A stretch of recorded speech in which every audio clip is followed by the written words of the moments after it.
Bien, buenas noches. Estamos en la segunda clase de la materia Teoría de Seguridad Pública y Ciudadana de la Universidad del Gran Rosario en la licenciatura de Seguridad Pública y Ciudadana.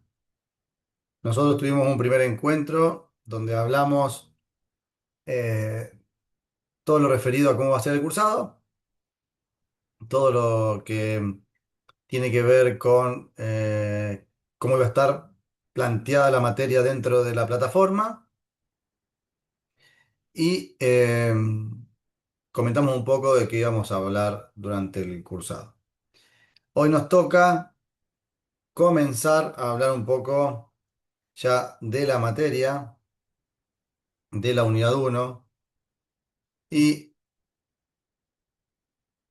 vamos a iniciar esta reunión hablando o preguntándole a ustedes si consideran que la seguridad es una ciencia o una disciplina. ¿Qué consideran que es la ciencia de la seguridad? ¿El estudio de la seguridad es una ciencia o una disciplina?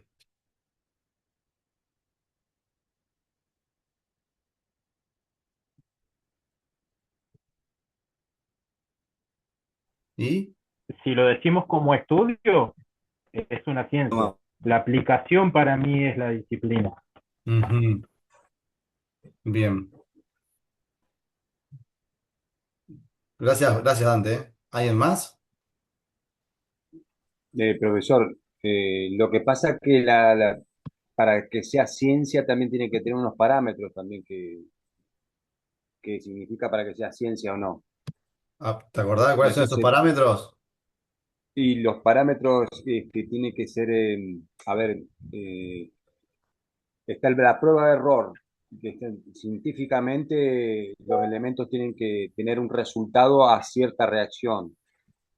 Por eso también Eh, es el dilema también Esto de que la vos decís, calificación de ciencia. esto que vos decís de prueba y error, ¿qué es dentro de una ciencia?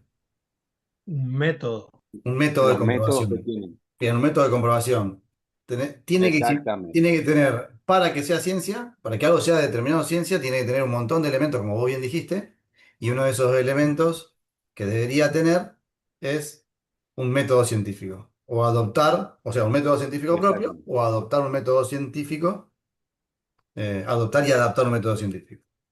Entonces, eso es uno de los elementos que debería tener para ser considerado una ciencia. ¿Qué otro elemento debería tener?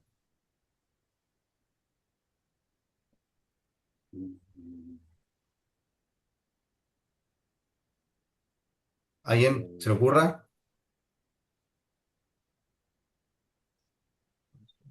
¿Nadie? O sea, ¿qué vamos a estudiar? Algo vamos a estudiar.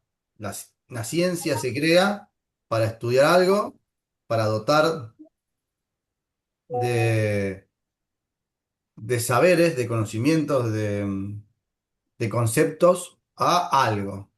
O sea, va a tener un elemento que va a tener que estudiar. ¿Cómo se llama ese elemento? ¿O es esa cosa como El un elemento objeto, de la ciencia? Un objeto de estudio. Tiene que tener un objeto de estudio. ¿Bien? Además del objeto de estudio, ¿qué otra cosa tiene que tener? O qué tiene que generar? Tenemos el objeto de estudio, tenemos un método para estudiar ese objeto de estudio y ¿qué debe un generar? Una resultado. conclusión, un La Un resultado, una práctica. resultado. conclusión. Resultado, conclusión, práctica. Vayamos más al terreno de lo puramente de los elementos perdón, de las normas que nosotros estudiamos. ¿Qué nombre tienen las normas? Leyes. leyes. Exactamente. Tiene que generar, tiene que tener leyes propias, tiene que generar un conocimiento que a través del método científico haya sido comprobado y ese conocimiento se aplique a todos o a la mayoría de los casos. Vieron que dice que un solo caso comprueba la regla. La excepción comprueba la regla. Entonces, para que sea considerado ciencia, tiene que tener el objeto de estudio, el método de estudio y tiene que generar leyes que permanezcan y que certifiquen ese conocimiento. Ahora, a la vez, no nos quedemos solamente con eso, porque una disciplina también podría tener eso. Pero ¿qué más, qué otros elementos hacen que un campo del saber sea considerado ciencia? Que sea universal, consulto, ¿eh? Esas leyes tienen que ser universales, exactamente. Esas leyes tienen que ser universales, muy bien. Pero tiene que tener algo, tiene que tener objetividad en la construcción del conocimiento y a la vez tiene que tener dos independencias. Dos independencias son las más difíciles de generar o de construir o de lograr, que es lo que hace que una disciplina se convierta, pase de ser La, reconocida como disciplina a ser interpretada como ciencia. tiene que existir la comprobación. La prueba. Ya hablamos del método, la prueba, la comprobación, la observación, todo eso son métodos científicos de estudio, la observación, el análisis, la comprobación, la generación de una ley, método científico. Pero algo más tiene que tener, algo que se llama independencia, tiene que tener dos independencias. La hipótesis, bueno, que ahí pone el compañero Aníbal, es parte del método científico, ¿no? Tesis, antítesis, hipótesis y síntesis al final. Pero bueno. Falta algo, y vuelvo a repetir, son dos independencias que tiene que tener para ser considerada ciencia y dejar de ser disciplina. Que se pueda aplicar. ¿Verdad? Verdad. Esperemos que todas las ciencias sean verdades, ¿no? Porque son verdades en un momento y en un espacio determinado. Vieron que inclusive las ciencias duras van cambiando sus leyes porque en algún momento aparecen otras tecnologías, aparecen nuevos conocimientos y hace que cambien las leyes. Eh, una es la independencia académica. Y teórica. Independencia académica, que la independencia académica, ¿a qué hace referencia?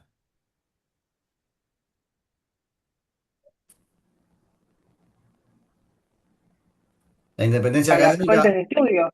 hace Leo, referencia a los, a que existen en el a los métodos, mundo un...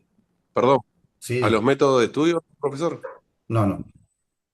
Hacen No. referencia a que existe en el mundo un montón de personas que escriben específicamente sobre ese contenido. Hay un montón de Sí, libros, jurisprudencia, de experiencias, de, claro. de estudios específicamente de ese ámbito del saber. Y lo otro es la independencia respecto a la libertad universitaria. Uno tiene la disciplina, la ciencia, lo que la diferencia de la disciplina es que tiene en el ámbito universitario espacios específicos de de estudio de ese ámbito del saber. Vieron que no siempre en las universidades estuvieron siempre las mismas facultades. Hay facultades que están vinculadas a áreas del saber que fueron eh, siendo incorporadas o naciendo a medida que esas disciplinas se fueron solidificando y fueron adquiriendo determinada independencia literaria para poder generar esa independencia universitaria. Entonces, habiendo dicho esto, vuelvo a preguntar, todos esos pasos eh, que dijimos que tiene que tener la ciencia para poder ser considerada como tal, el ámbito del saber se considera como ciencia o como saber científico, ¿lo tiene la ciencia de la seguridad?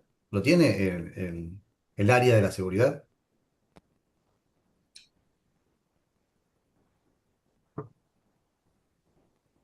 Es una pregunta que... Una Quizá pregunta, que enmarcada en lo que nosotros vamos a llamamos dentro convertir... de las ciencias sociales, no lo clásico de las ciencias duras. no te escuché la primera parte, disculpa, Ariel. Está dentro de lo que podemos decir la ciencia social, lo que es la Eh, seguridad. Dentro de las Que nuestro ciencias, objeto de estudio son en la sociedad, digamos, cómo intervenir en la sociedad, las diferentes, bueno, pues en este caso la cuestión de seguridad, prevención. Creo que está por ahí, creo. Ah, bueno, entonces no está Las bien definido. formas, profesor. Entonces, Ariel, no tenemos bien definido el objeto de estudio. Si no tenemos bien Y definido el objeto bueno, de estudio, no tenemos independencia de objeto de estudio, por lo tanto no somos ciencia. Entonces tenemos que... Veo que No tiene ojo que están compartida. las ciencias duras que sí, pero ya es muy divergente el tema ciencia, ¿no? No se puede clasificar como una ciencia dura. la psicología que estudia. Lo que pasa es que no es una ciencia exacta la seguridad, La, Ahí psicolo- está. la psicología que estudia. la psiquis. Las conductas humanas también. La medicina que estudia. El ser La humano. conducta humana, la psicología. ¿Cómo? La medicina La del cuerpo humano. psicología estudia la conducta humana. ¿La conducta humana? Claro. La psiquis. ¿Solo la conducta humana? ¿La psicología? No, no. Una de las cosas que No, estudia las es la conducta. expresiones, Lo primero que tenemos que hacer es definir el objeto de estudio. Entonces, usted acá, recién, no me acuerdo, Ariel dijo que eh, mencionó varias cosas como objeto de estudio y dejó demostrado la imposibilidad que tenemos hoy en día de determinar un objeto de estudio claro. Hay autores que eh, vinculan al área del saber de la seguridad a una ciencia y hay autores que todavía lo consideran una disciplina. Nosotros tenemos, la ciencia tiene objetos claros de estudio y después pueden tener otras ciencias de las cuales se auxilian para poder llevar adelante el estudio de su objeto de estudio, el estudio de su objeto de estudio, vale la redundancia. Por eso le puse el ejemplo de la psicología, porque hablaban de las ciencias duras que no se puede determinar, pero la psicología tiene un objeto de estudio claro, la medicina tiene un objeto de estudio claro, la criminología tiene un objeto de estudio claro, la criminalística tiene un objeto de estudio claro. Se avanza en otras ciencias, toman leyes de otras ciencias para generar su propio área de saber, su propio conocimiento. tal cual. La criminalística es una ciencia, la criminología es una ciencia. La criminología estudia eh, el fenómeno del crimen y la criminalística estudia... ¿Qué estudia la criminalística? La escena. Los indicios.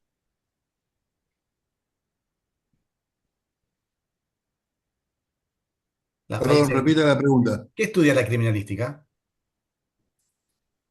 Las conductas La criminales. criminalística, Abarca varias actividades la criminalística.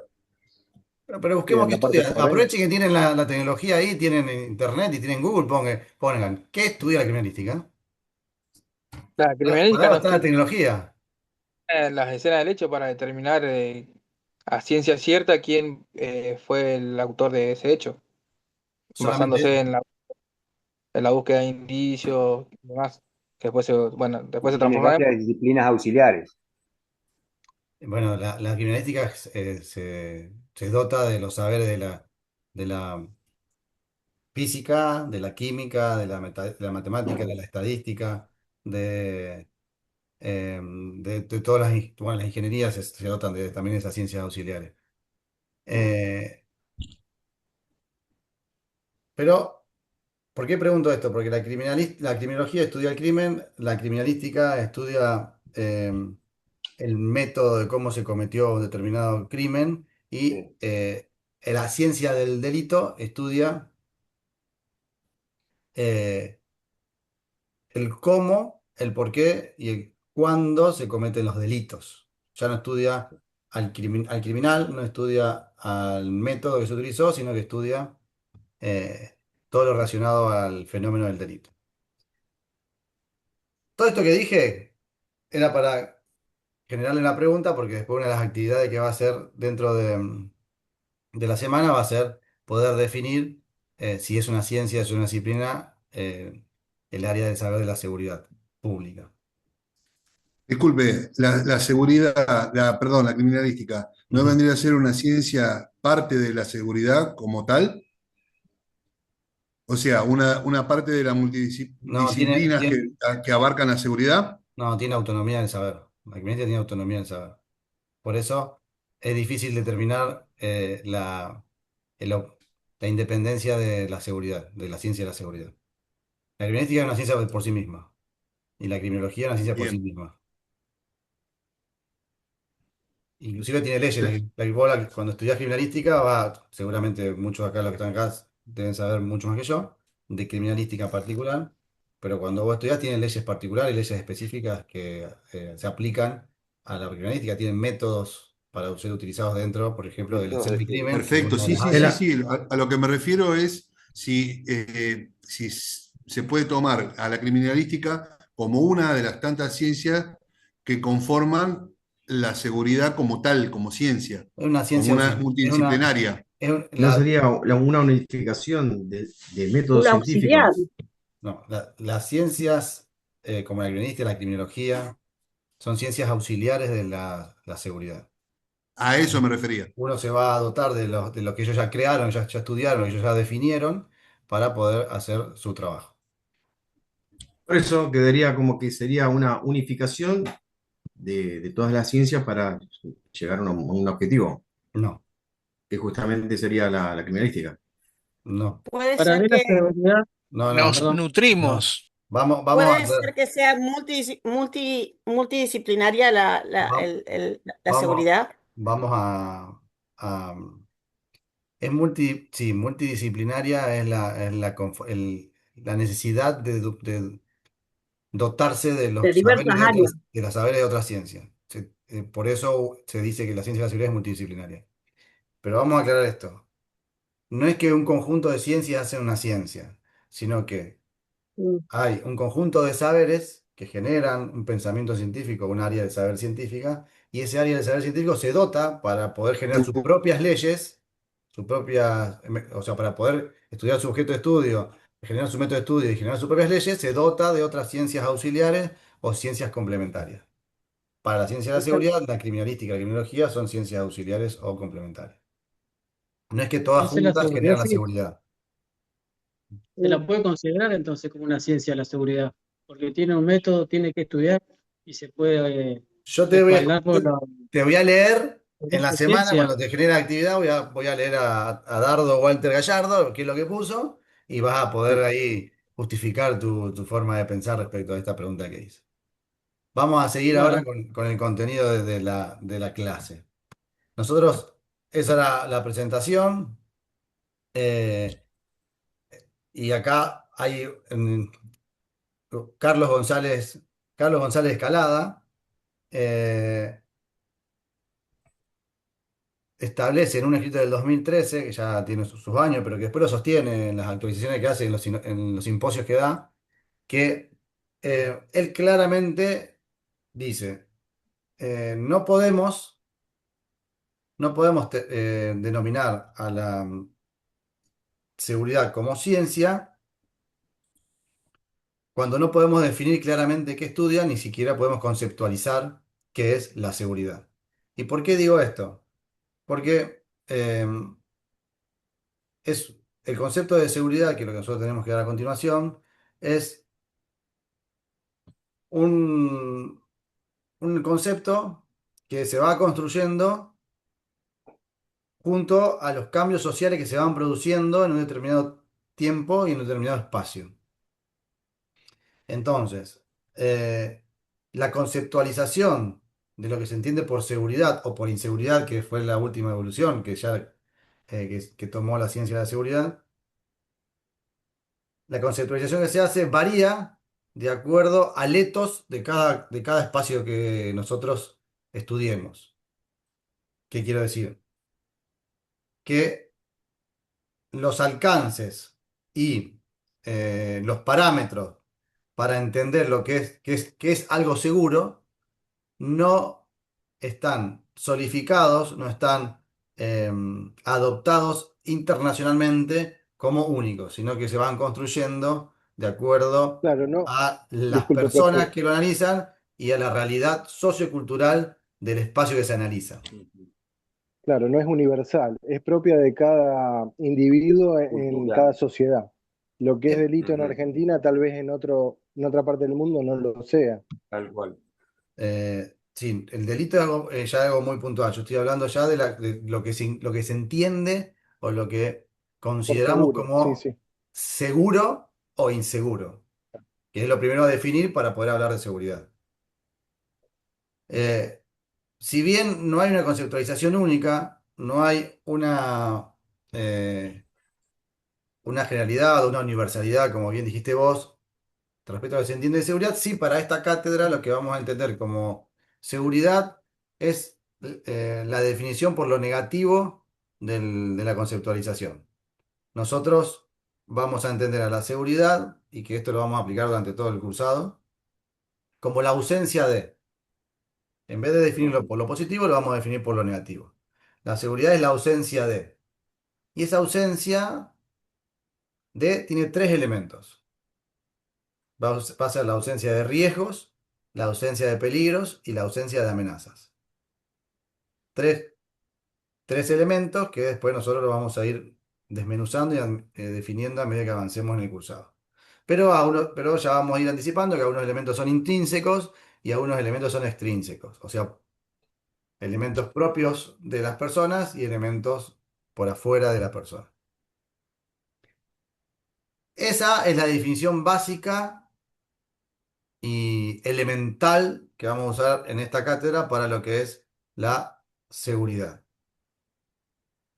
Esa conceptualización de ausencia de peligros, riesgos y amenazas, en un primer momento fue esa definición, se entendió como lo que uno podía observar y palpar, lo que se podía tocar respecto a la ausencia de peligros, riesgos y amenazas, pero a medida que, como toda la sociedad avanza y las sociedades van modificándose, y como bien dijeron al principio, estamos dentro del área social de las ciencias, o una ciencia social, se va modificando a medida que eh, hitos culturales o hitos sociales van sucediendo.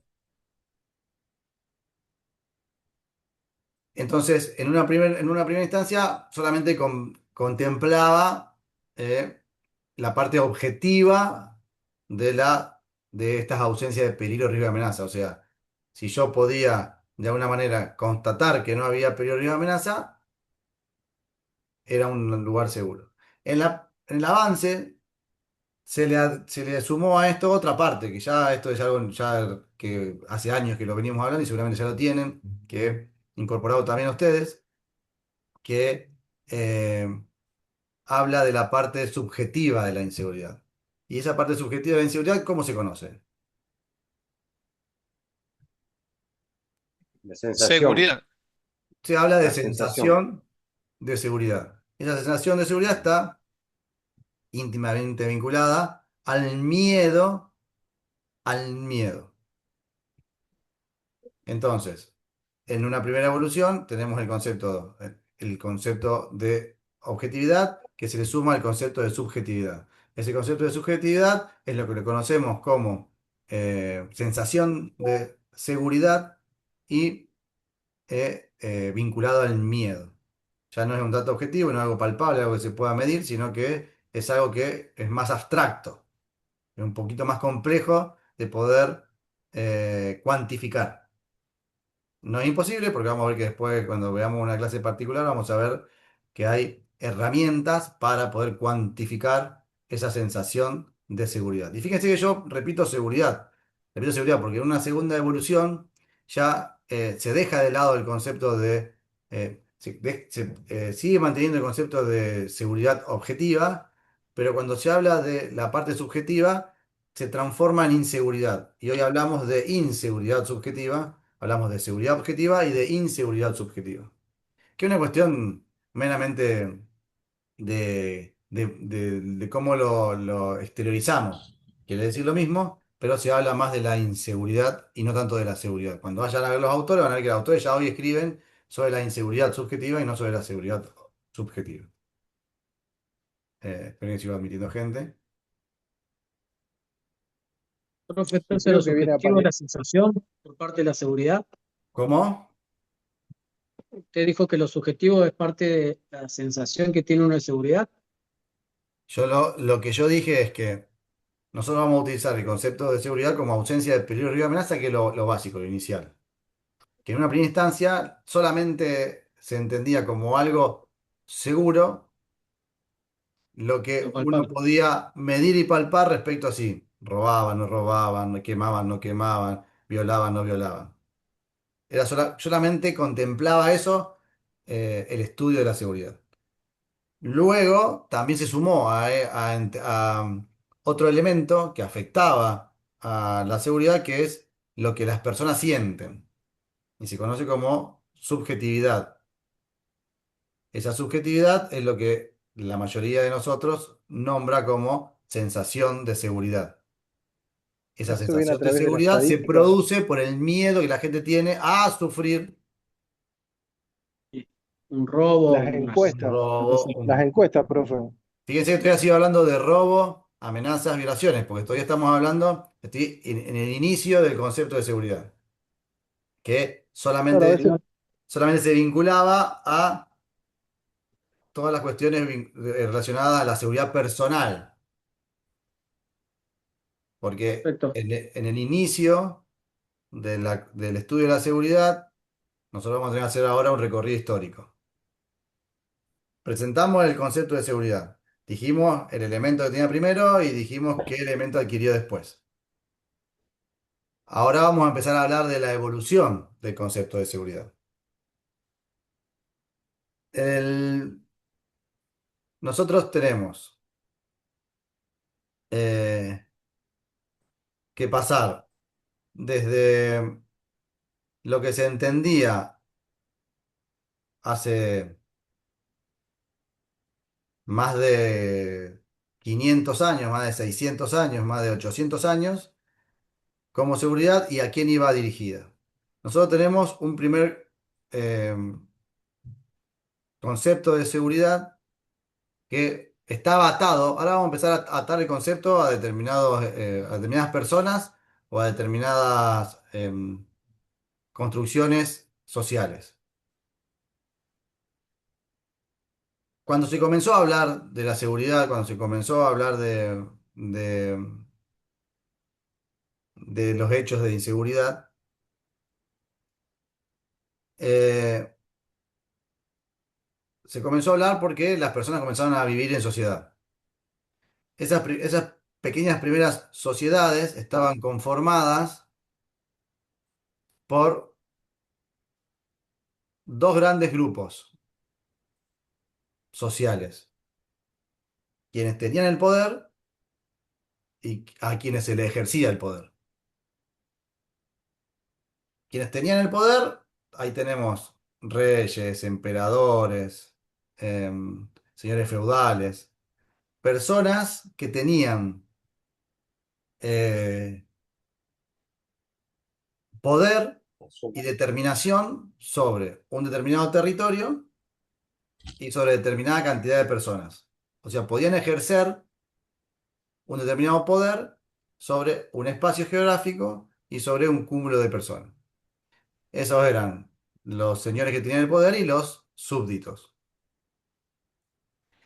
En ese primer análisis del concepto de seguridad estaba vinculado bien directamente a la ausencia de peligros, riesgos y amenazas a esa persona. O sea que se analizaba la seguridad o un espacio era seguro siempre y cuando esa persona tenga ausencia de peligros, riesgos y amenazas. Y esto se ve claramente en las películas, nosotros vemos cuando atacaban un castillo. ¿Qué pasaba cuando atacaban un castillo? Estaban seguros y estaban dentro. Estaban fuera, eran más vulnerables. ¿Qué es lo primero que hacían? Como lo que vos decís. Corrían para adentro. Pero bueno, dar ¿y qué aviso y cerrar las hacían? puertas. Cerraban Cerraban la puerta y puertas. si vos te Y quedabas defendían, afuera, te quedabas quedaban afuera. bravos. Acá lo que Se importaba defendían, sí. que yo tengo la plata, que todo esto es mío, que yo soy el dueño de todo esto, esté bien. Si a vos te agarran afuera y te mataron, y problema tuyo. Yo estoy sanito acá comiendo acá arriba de la torre, mientras allá abajo a vos te están asesinando. Porque para eso no era seguridad. La seguridad era solamente lo que le podía llegar a pasar a él. A él como persona, y en eso me refiero a sus dominios y a su dinero. O en ese momento no era dinero, sino a sus bienes. Obviamente después hubo un proceso social donde la gente comenzó a decir, no, mira, cabezón, yo todo bien, pero yo también tengo mis derechos, yo también necesito que no me roben más, porque yo tengo esto poquito que tengo, pero me lo sacan, pero a vos no te importa, porque mientras no te afecte a vos, no pasa nada. Entonces yo ahora necesito de vos, necesito que vos me empieces a cuidar, me empieces a ayudar. Entonces ahí ya empezó a extenderse el concepto de seguridad y ese se extendió tanto a los espacios geográficos, a los bienes de la persona y a los súbditos que de alguna manera eran otro bien de esa persona. Pero seguía el concepto vinculado a la ausencia de peligro, riesgo y amenazas del rey. Ese es el primer concepto de seguridad. Después vamos a ver que viene algo que pasa en el año, pasa algo que se conoce como la paz de Westfalia, no sé si alguno lo conoce, si tiene conocimiento de eso. No, no, no. Recién hablamos nosotros de personas que tenían determinado poder o determinado manejo en determinado espacio y determinadas personas. Pero eran individuos que decían, esto es mío y lo defiendo porque considero que era mío, porque lo heredé, porque lo tomé por la fuerza, pero es mío, vaya a saber por qué razón. En un determinado momento, cuando había tantas guerras, dijeron, no, bueno, alguien tiene que acomodar esto, de alguna manera tenemos que acomodarlo. Y después de una guerra, y terminada la guerra, con la paz de Westfalia, aparece o nacen lo que nosotros conocemos como estados-nación. Un determinado territorio, con una determinada ideología, con una determinada identidad, con un territorio, personas y alguien que gobernaba ese territorio.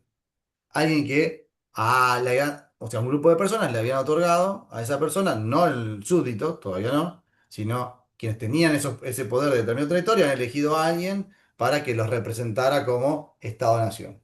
Entonces ya ahí comienza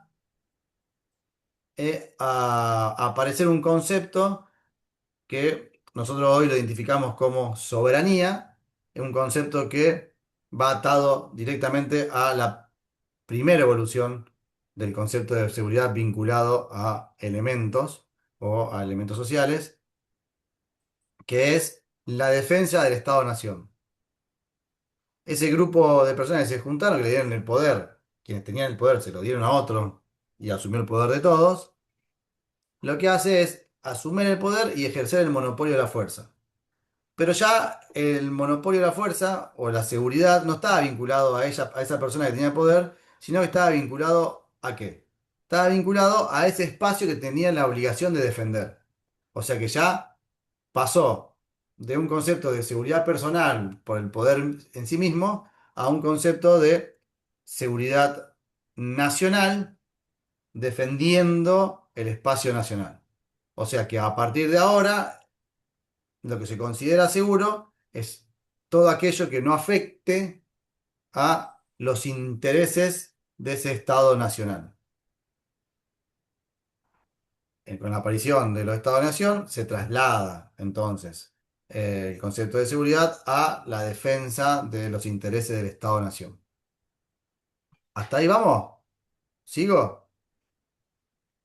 Entonces, los esfuerzos de seguridad estaban vinculados a la defensa de la frontera de los ataques externos. Tenían dos aristas, la defensa de su frontera de ataque externo y la paz interna, pero esa paz interna vinculada al sostenimiento del Estado. Perdón, sí, del Estado-nación, de la nación. Vinculado al sostenimiento de la nación. todo lo que afectara a la nación afectaba a la seguridad. El resto no.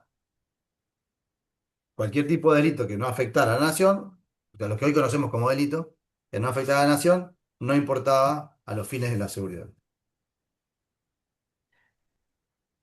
La sociedad sigue avanzando y se dan dos situaciones que comienzan a traer o comienzan a reconocer derechos eh, derechos en un primer estado, en un primer momento, con la aparición de algo, y garantías con la aparición de otra cosa después más adelante, ahí cerquita, eh, a las personas. Comienza a aparecer lo que se conoce como Estado de Derecho, o sea que ese Estado, nación que había nacido, no podía hacer lo que quisiera por solamente detentar eh, la posibilidad de ejercer el monopolio de la fuerza.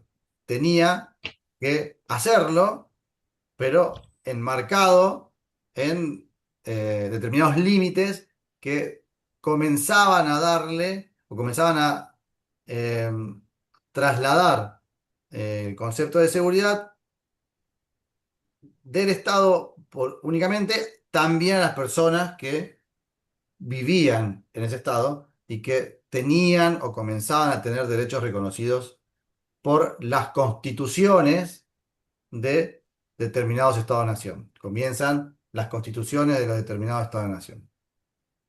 ¿Cuál es o la aparición de qué en el siglo XVIII se da para comenzar a Revolución darle... Francesa. Esa es la segunda, la de las garantías. ¿Y la primera? Un La poquito primera, sí, Revolución industrial. Vamos a jugar el mundial dentro de poco en ese país. No, Estados Unidos. En la la independencia de Estados Declaración de Unidos. Independencia de Estados Unidos. La La independencia de Constitución. los Estados Unidos, que fue, no me estoy seguro que saben la fecha de la independencia de Estados Unidos más que la independencia de Argentina. 1789, 4 creo de que. julio de 1776. 4 Ahí de está, julio de Por las películas. 1776, exactamente. La ahí está. independencia de las 13 colonias de Estados Unidos. Muy bien. Por un Ahora, problema económico. como todo, como todo, como todo. Los echaron de allá y acá vinieron y comenzaron de a poquito, acá no, allá al norte, a hacerse Pero, dueños de todo. profesor, en parte es eso y en parte también está tomado de la Revolución Francesa. ¿Y qué cosa? Y la parte de la Declaración de Derechos también en parte de la Revolución Francesa. Surgió Claro, por también eso de eso. el compañero que te aportó antes lo dijo, y yo le dije faltaba algo antes, que es la de Estados Unidos, Eh, que comenzaba a generar Estado de Derecho, exactamente. y después la Revolución Francesa, que solidifica los derechos y Ahí comienza está. a generar, 1789, la Revolución Francesa. Ahí estaba. exactamente, Eso es eso.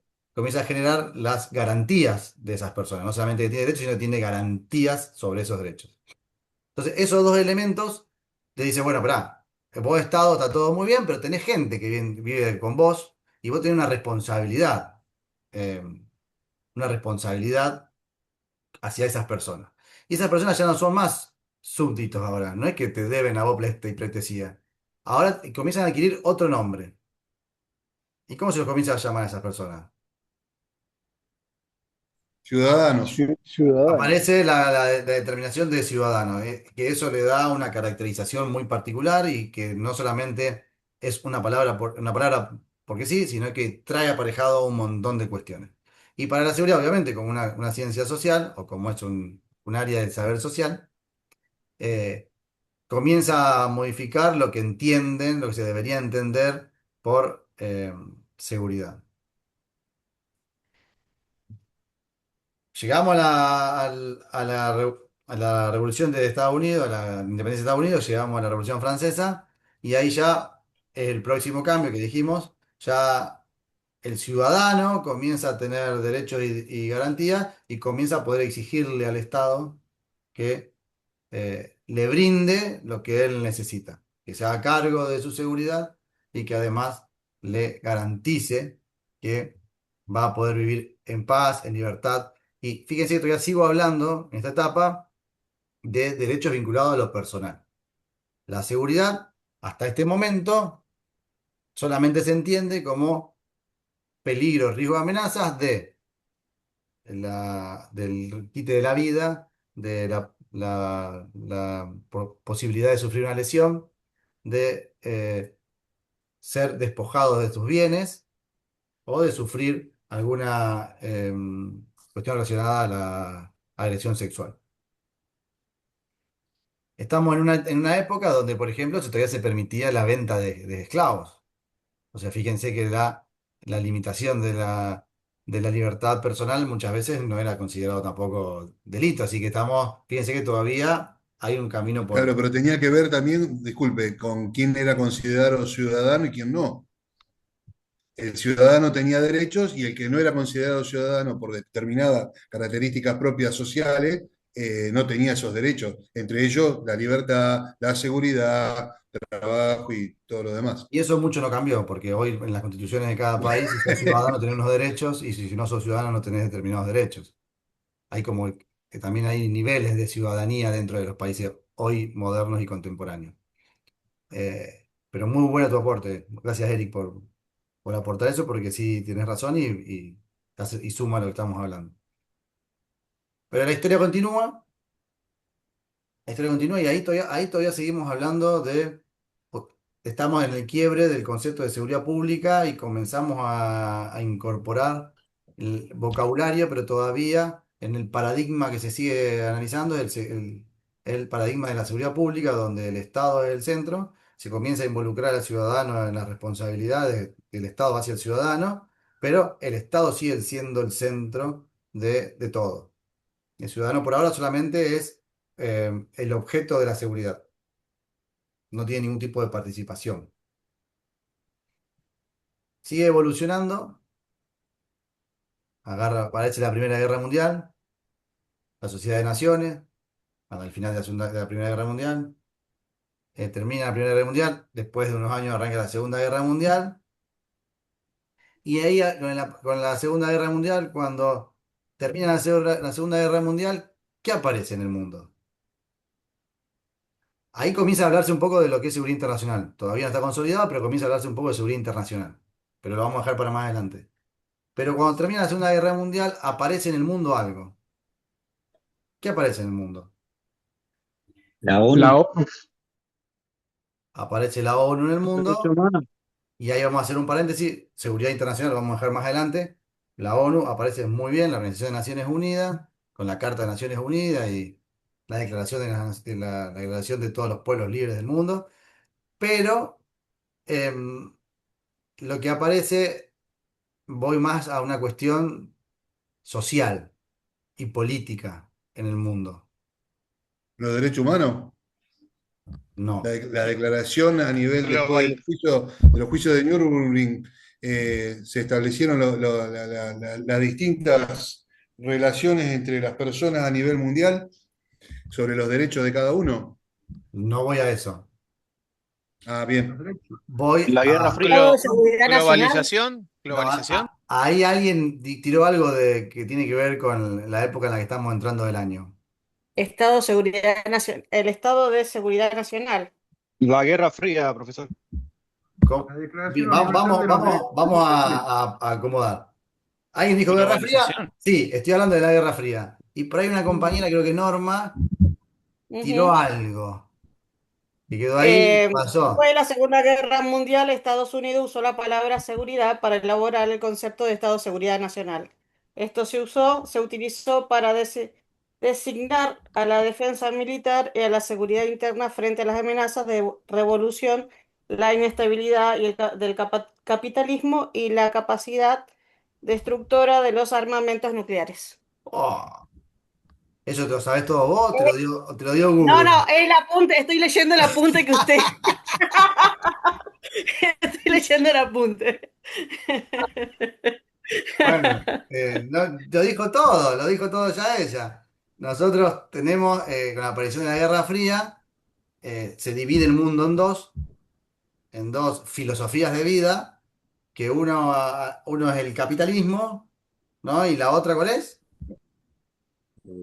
Marxismo. El socialismo. Sí, vamos a ponerle el socialismo, pero vamos a poner una particularidad del socialismo. El comunismo. el comunismo, ¿no? Dividimos el mundo, no el país, que el país también está dividido, pero vamos al mundo en comunismo y en capitalismo. Capitalismo. El comunismo representado por quién? La Unión Rusia. Soviética. ¿Cómo se llamaba en ese momento? La Unión, La Unión Soviética. La Unión Soviética. Unión Soviética, Unión La de URSS. República Socialista Soviética. Unión de República Soviética. Muy bien, era una unión de república, y era importante esto que digamos Unión de República Soviética porque eran un montón que después cuando se separa, cuando se rompe, se dividen y aparecen un montón de países. Y del otro lado el capitalismo representado por quién? Estados Unidos y Europa. Estados Unidos de Y América. Europa del Por Estados Oeste. Unidos de Norteamérica. Son las dos. Después vamos a ver quiénes componen interiormente cuando veamos la conformación de la OEA y de todos los organismos internacionales que aparecen, pero Estados Unidos y la Unión de Repúblicas Socialistas Soviéticas, que se dividieron en el mundo y comenzaron una guerra fría a ver quién se quedaba con la mayor torta y quién era el mayor representante del poder en el mundo. Entonces ahí la seguridad o el paradigma de seguridad que venía avanzando y venía tendiendo a reconocerle derechos, garantías y ponerlo en un determinado lugar al ciudadano que venía evolucionando, como que aparece, sufre un- una demora, por decirlo, porque vamos a ponerle una demora, y tiende a regresar nuevamente al concepto anterior del paradigma de la seguridad nacional y Norma Costa ahí le puso un nombre que Estados Unidos, para lo que era América, le agregó a la seguridad nacional una palabra antes que tiene que ver o que determina o que quiere dar a entender que es un conjunto de conocimientos, de saberes que deben ser respetados. ¿Qué le agregó a la seguridad nacional adelante? ¿Qué palabra? Que aquellos que son policías, aquellos que son del ejército, aquellos que son eh, de las fuerzas intermedias, eh, las fuerzas de seguridad, lo hablan siempre, dice, ¿no? Porque dentro de mi fuerza, esta, Doctrina de Seguridad Nacional. la doctrina de seguridad nacional. Estados Unidos aplicó una determinada serie de conocimientos, de determinaciones, América para los americanos. América para los americanos. Ellos consideraban que debían gobernar esto y expulsar el comunismo de El Plan América. Cóndor. De toda América. El Plan Cóndor Ese era su es lugar de influencia. una derivación. ¿Cuál era el lugar? Estados Unidos, al aplicar esta doctrina, ¿qué quiere hacer con la seguridad? Dice, tenemos que asegurar nuevamente el Estado y tenemos que luchar contra lo que puede venir de afuera y contra el enemigo interno. Para luchar contra eso, o sea, y el enemigo interno era el comunismo dentro de cada país. Y el enemigo externo era el comunismo que estaba afuera. Para hacer esto, genera esta doctrina. Y para enseñar esta doctrina, ¿dónde la enseñan? Y En la Academia Militar. en la Academia de las Américas. En la Escuela de las Américas. Muy bien, en la Escuela de las Américas, ahí mandan a todos los militares Con el plan. de América El famoso plan. y van todos El los famoso militares a Plan estudiar Cóndor. allá. Y como consecuencia de eso, o como no consecuencia de eso, sino como una evolución natural, vamos a llamarlo, en los países de Latinoamérica, ¿qué se comienzan a dar? Dictadura. Diferentes golpes de Estado. Golpe de Estado en manos de gobiernos militares. El militarismo. Y comienza la militarización de la seguridad. Muy bien. Comienza la militarización de la seguridad. Como una respuesta para hacer frente al comunismo. Como una respuesta para luchar contra ese enemigo interno o enemigo externo, que es la forma de pensar distinta a la que Estados Unidos quería imponer. En esa aplicación de la doctrina de seguridad nacional, nuevamente el Estado vuelve a tener una centralización o una centralidad y el ciudadano vuelve a perder a una cierta cantidad de derechos y garantías que había logrado obtener vinculados a la seguridad. Vuelve a tomar fuerza el Estado y todo lo que podía, todos los recursos del Estado para la seguridad estaban entendidos en aquellos riesgos, peligros y amenazas que afectaran a la estabilidad del Estado y del gobierno capitalista que Estados Unidos quería sostener. No imponer, sino sostener para tener mayor fuerza acá, desde esta latitud, luchar contra el comunismo que se avecinaba. Terminada la Guerra Fría. ¿Con qué termina la Guerra Fría? ¿Qué es lo que cae que termina la Guerra Fría? ¿Qué es el otro hito o el La caída del simbolismo? muro de Muro de Berlín. Berlín, Con la caída del muro de Berlín, que estaba en Berlín ¿estaba en Berlín o estaba en Berlín el muro de Berlín? estaba en Berlín, Estaba separaba en Berlín Oeste de Berlín, Bueno, la dividía la faz ciudad. soviética de las tres regiones, de las tres sectores aliados. Exactamente. Pero está afiladísimo, Eric. Se ve que te Historia me gusta. apasiona. Se ve que te La gusta historia me eso. apasiona. Se ve que te gusta. Bueno, pero es importante ahora saber cómo afectó a lo que estábamos estudiando acá en la teoría de la seguridad. Se rompe, cae el muro de Berlín, Y se disuelve la Unión Soviética.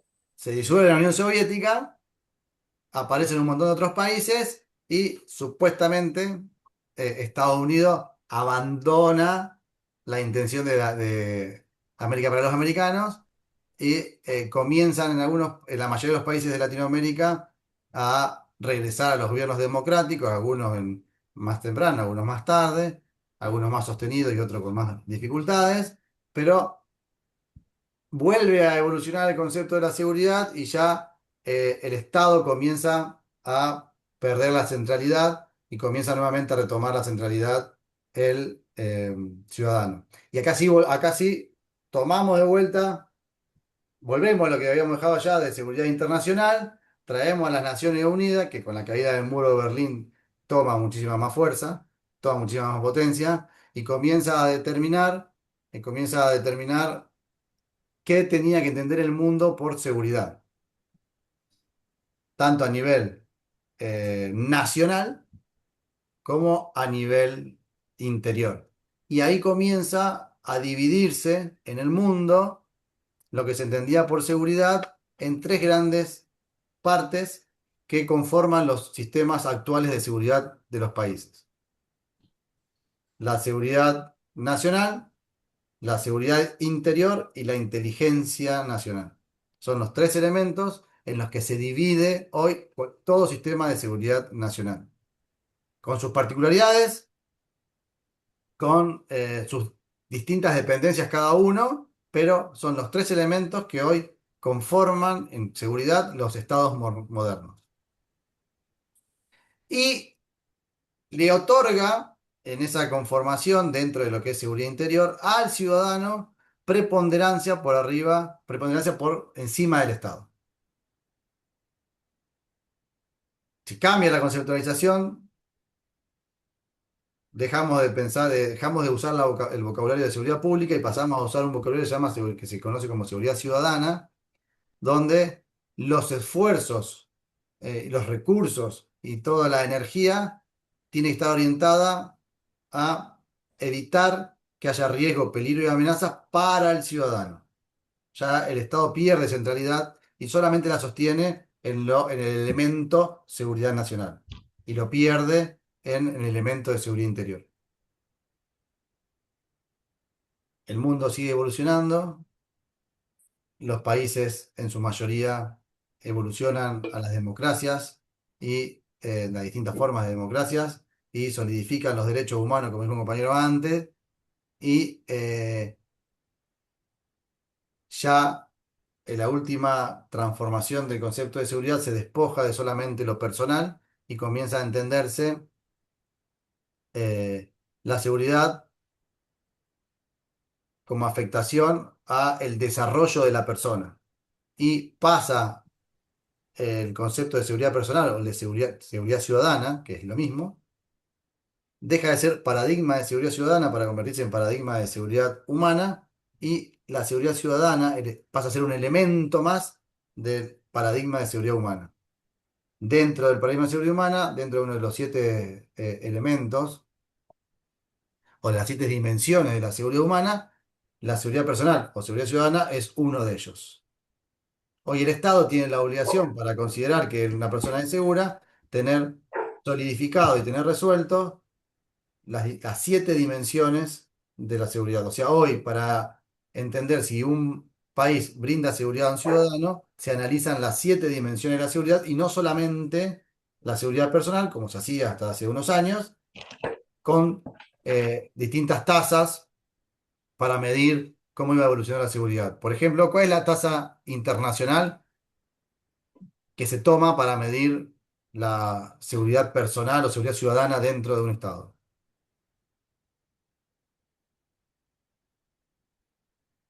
Hay una tasa que es tanto cada 100.000 habitantes. La tasa de homicidio puede ser. La tasa de muertes violentas cada 100.000 habitantes, exactamente. Esa es una tasa que se utiliza como parámetro para medir la evolución o la involución de la seguridad. Después hay un montón de otras formas de medirlo, pero esa es una tasa básica inicial. Esa Hay fue la una evolución. escala también. Hay una ¿Cómo? escala como porque El Salvador teóricamente también está en otro nivel de seguridad, como mostraban a El Salvador.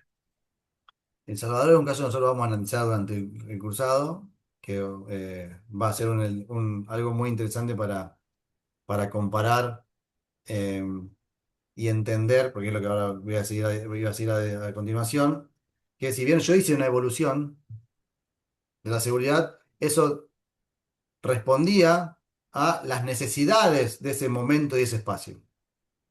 Entonces es necesario entender los paradigmas de seguridad, porque después van a ver ustedes que hoy, 31 de marzo del 2026 a las 22 horas, depende en el estado que nos paremos, depende inclusive en el gobierno que nos paremos, vamos a ver que están más allá o más acá, más cercano a la seguridad pública, más cercano a la seguridad nacional o más cercano a la seguridad ciudadana. Porque la seguridad no es taxativo. Ustedes como licenciados en seguridad, lo primero que van a tener que hacer es un diagnóstico para poder entender las particularidades de ese espacio y esa ciudadanía, la realidad que hay y la realidad que desean. Porque cuando veamos cómo medir la seguridad, la inseguridad ciudadana, vamos a ver que es una diferencia entre lo real y lo deseado. Que inclusive hay una fórmula para medir eso.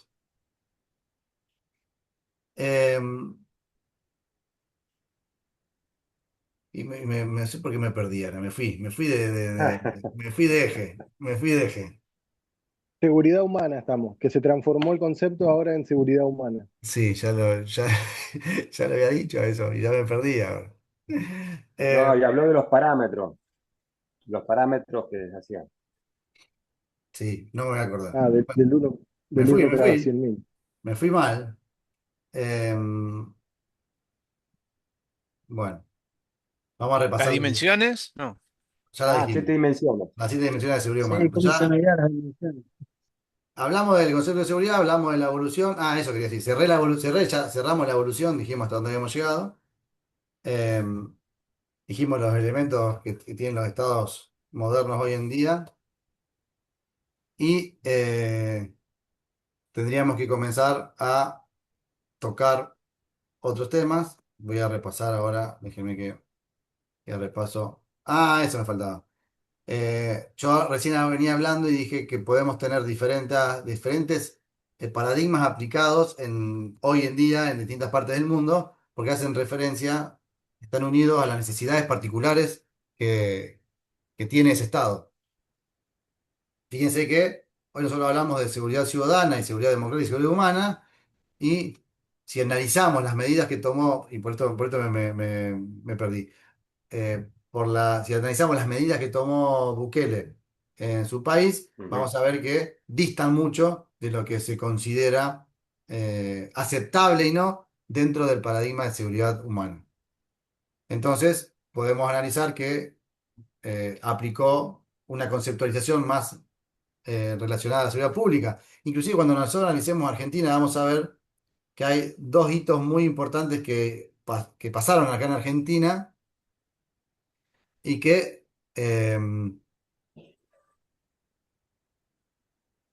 dan cuenta de la ideología del gobierno actual nacional respecto a la seguridad. Si ustedes han podido ver los medios de comunicación de acá a un año hacia atrás, hay dos cosas muy importantes que si supieron leer, determina cuál es la filosofía de aplicación de la seguridad dentro del territorio nacional. Más allá de las El medidas protocolo, más allá de las medidas de la prohibición de las marchas, esas cuestiones. Pero hay dos cuestiones muy marcadas que determinan la orientación del gobierno nacional. Una está vinculada al ejército y la otra está vinculada a el nombre que se le dio a un determinado ministerio. Eh, Al ejército le dieron la posibilidad de participar en seguridad interior en determinados momentos, para determinadas cuestiones, ¿no? Para determinadas cuestiones sociales. Se discutía si iba a poder tener otras capacidades Funciones. Ujú. que por la resistencia que hubo en los medios y en los cuadros políticos, retrocedieron con eso y solamente lo dejaron por la cuestión de asistencia social. Y la otra es el nombre que le cambiaron al Ministerio de Seguridad. Eso fue algo muy sutil, pero se lo cambiaron. Cambiaron el nombre del Ministerio de Seguridad. ¿Qué nombre tiene hoy el Ministerio de Seguridad? justicia y seguridad. El de Justicia y Nación. seguridad. El de Nación. El de Seguridad Nación. Nacional. ¿Cómo se llama el Ministerio de Seguridad, el Ministerio de Seguridad hoy en Nación? ¿Seguridad, De seguridad interior? defensa. ¿Cómo? Ministerio de Seguridad Nacional. ¿Y cómo se llamaba antes? Ministerio Ministerio de del Seguridad. Interior. Ministerio de Ministerio Ministerio de de Seguridad Seguridad. Interior. Se llamaba Ministerio de Seguridad y le agregaron la palabra nacional. Fue muy sutil, pero sacaron una norma donde le cambiaron el nombre, sumándole la palabra nacional, que eso implica un montón de cuestiones filosóficas por detrás. Para poder darle alguna hipótesis de intervención al ejército llegado el momento. Entonces, Nosotros cuando avancemos vamos a ver que el ejército ya tenía funciones, tenía habilidades, tenía capacidades tiene todavía por leyes, eh, otorgado por ley la posibilidad de intervenir en seguridad interior. Todavía lo tiene, inclusive por Constitución Nacional, en determinados casos muy precisos. Bueno, ahora hablé del concepto de seguridad, hablé de la evolución. Hablamos de esto, no teníamos que hablar, pero lo hablamos. Y ahora necesito que ustedes entiendan lo siguiente. El que es responsable de la seguridad es el Estado. Y no hay otra persona que no sea responsable de la seguridad. El Estado tiene la obligación sobre la seguridad dentro de su Estado-nación. Después, ¿cómo aplica y cómo lleva adelante eso? Puede ser que lo lleve dentro de dos primeras grandes divisiones. Una es entendido como seguridad pública y otro entendido como seguridad ciudadana. Y esta primera división hace referencia a lo siguiente. Seguridad pública hace referencia a la lucha, o sea, al ataque a la inseguridad a través de los elementos tradicionales, que son la policía, el ejército, el servicio penitenciario y el poder judicial. Todas las energías puestas ahí, todas las energías puestas en esos elementos. La seguridad, cuando un Estado trabaja a través de la seguridad ciudadana, trabaja a través de esas cuatro agencias, pero además le suma todas las otras agencias del Estado y le suma la ciudadanía, individual, colectiva o a través de las organizaciones. Entonces, el Estado puede trabajar de dos maneras la seguridad. Tradicionalmente, con la Conceptualización de Seguridad Pública a través de sus cuatro agencias, o a través del concepto de seguridad ciudadana, que son esas agencias con el resto de las agencias del Estado. Cuando me refiero a agencias del Estado, me refiero a todos los poderes, al Poder Legislativo, al Poder Judicial, me refiero a las agencias que dependen del Poder Ejecutivo, como los distintos ministerios, las distintas direcciones, las distintas secretarías que trabajan en conjunto. Educación, salud, hábitat, infraestructura, todos los ministerios que componen los distintos ministerios de los distintos poderes ejecutivos de los estados. Bien, hasta ahí bien. Ahora, la seguridad tiene niveles de intervención. Nosotros vamos a hablar de seguridad en distintos niveles, está también el apunte. Tenemos el nivel supranacional, que cuando hablamos del supranacional hablamos por arriba de los estados. Y ahí ya comenzamos a hablar de seguridad internacional. Cuando hablamos de la seguridad supranacional hablamos de los organismos internacionales, como por ejemplo uno puede ser la ONU, otro puede ser la OEA. Después hay un intermedio entre nacional y supranacional, que es regional, que hace referencia a estados que se juntan vinculados a cuestiones comunes o económicas o territoriales. Lo vamos a definir en esos dos grandes grupos. Después tenemos el nivel nacional, que hace referencia al nivel de seguridad en los estados. Y después vamos a tener dos niveles, el subnacional y el local. Cuando yo hablo de subnacional, hago referencia al primer nivel de división política dentro de un estado. Porque depende del estado en el que estemos, si es federal, unitario, confederación y lo que sea, vamos a tener distintas divisiones internas. Entonces, para agrupar esas divisiones internas, el nivel es subnacional. Cuando hablamos de subnacional, hablamos de la primera división política. En Argentina, la primera división política son las provincias. Entonces, en Argentina, el estado subnacional son las provincias. Y dentro de los estados subnacionales vamos a encontrar el nivel local, que el nivel local es la menor división política dentro de esos estados subnacionales. Por ejemplo, en Santa Fe tenemos las municipalidades, porque ya estamos hablando de la menor división política con autonomía. Entonces, estamos hablando de las municipalidades. Cuando hablamos de gobiernos locales, en Santa Fe hablamos de las municipalidades. Y en las diferentes provincias es la menor división política con autonomía. O sea que tiene su gobierno, su poder ejecutivo, su poder legislativo y su capacidad judicial. Para no decirle poder judicial. ¿Hasta acá una pregunta, una duda, una consulta?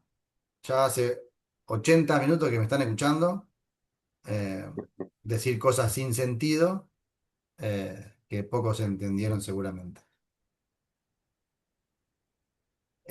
¿Preguntas, dudas, consultas? ¿No? Buenas Bien. noches, profesor. A mí me quedó pendiente anotar los elementos del sistema de seguridad nacional. Anoté seguridad interior, seguridad personal. No sé si está en lo correcto. A ver, decime de vuelta la pregunta a ver si te la puedo contestar. Vos, cuando hablas de los elementos, ¿a qué te hace referencia? Porque por ello hablé de dos cosas distintas cuando hablé de elementos. Creo que dijo inteligencia. Los elementos que componen el sistema o los sistemas modernos de seguridad son defensa, seguridad interior y inteligencia criminal. De defensa es la seguridad nacional, que es la defensa de las fronteras, la seguridad interior, que es hacia adentro de las fronteras, y la inteligencia. ¿Esos tres elementos te hacía referencia a vos? Sí, me faltaba uno de los elementos. Bien. No, era eso, me faltaba uno de esos. Bien. Gracias. ¿Estamos? Y lo otro que me olvidé decirle, que esto es importante, cuando hablamos de seguridad pública y seguridad ciudadana, que dije las agencias por un lado y en la otra, las agencias más todas las agencias más las personas. En la conceptualización de seguridad pública no hay una división, de lo que es defensa con seguridad, con inteligencia. En la conceptualización de seguridad ciudadana hay una diferencia bien marcada de quiénes son los que trabajan en defensa, de quiénes son los que trabajan en seguridad interior y quiénes son los que trabajan en inteligencia, que es el caso de Argentina. En Argentina hoy vos tenés bien determinado por la legislación, por la Constitución Nacional del 94, por la Ley de Seguridad Interior, la Ley de Seguridad Interior, la Ley de Defensa, la Ley de Inteligencia con todas sus modificaciones, eh, y las directivas de defensa que saca cada presidente, tenés bien determinado cuáles son los elementos y cuáles son los ámbitos de ejecución de cada uno. Obviamente después cada fuerza armada, cada fuerza de seguridad y cada policía tiene su legislación que reglamenta particularmente lo que puede hacer o no puede hacer. Listo, yo con esto termino la clase de hoy. Tienen un apunte en la primera unidad. Los 7 elementos de la seguridad humana son 7 dimensiones. La seguridad humana la componen 7 elementos, son 7 dimensiones. Yo le voy a habilitar las clases de la tercera semana. Los únicos 2 foros, ahí voy respondiendo preguntas, van escribiendo. Los únicos 2 foros que tienen tiempo son los 2 foros de la primera semana de presentación, que eran los foros que cerraban para que yo pueda seguir avanzando con los otros. A partir de ahora, todas las actividades que estén obligatorias no tienen fecha de finalización, salvo el 20 de junio que termina el cursado. Después, el resto, las 2 primeras sí, el resto no tiene más fecha de finalización hasta el último día de clase. Los saludo, los dejo, que tengan Luego, profe. para los creyentes, que tengan un jueves y viernes santo en paz y un domingo de Pascuas. Y Malvinas. Y Malvinas. Malvinas, Perdón, siempre Malvinas, presente Malvinas. Y Malvinas presente acá. Tienen razón. Hasta luego, profe, igualmente. Nos vemos, que tenga un buen Buenas noches, profe. Gracias. Hasta luego, buenas noches. Hasta luego.